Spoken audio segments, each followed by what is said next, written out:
ஆண்டவர் கேட்கிற காரியம், அருமையான தேவனுடைய பிள்ளைய, உனக்கும் இயேசுக்கு என்ன தொடர்பு இருக்கு? ஹல்லேலூயா. ஒருவேளை நீங்களும் இயேசுவும் சிநேகிதர் என்ற தொடர்பு இருக்கா?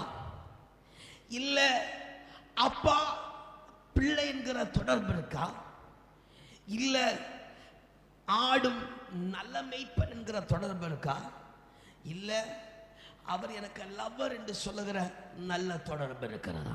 அருமையான தேவனுடைய பிள்ளையே, என்ன தொடர்பு உங்களுக்கும் ஆண்டவருக்கும் இருக்கு? சொல்லலாம், பாசலாங்க தகப்பனும் பிள்ளையுமா இருக்கிறோம். சோத்திரம், நாங்க இயேசுக்கு பிரியமான நல்ல நண்பர்களை போல இருக்கிறோம். இல்ல இயேசு எங்க கூட இருக்கிறார், நல்ல மணவாளனை போல இருக்கிறோம், நாங்க மணவாட்டியா போல இருக்கிறோம். ஒருவேளை நீங்கள் அபண்டமாய் சொல்வீர்கள் என்று சொன்னால், நீங்கள் சொல்லுகிற அந்த தொடர்புல சோத்திரம் நீங்கள் உறுதி பெற்றவர்களாய் அதுக்குரிய தகுதி உடையவர்களாய் இருக்கிறீங்களா?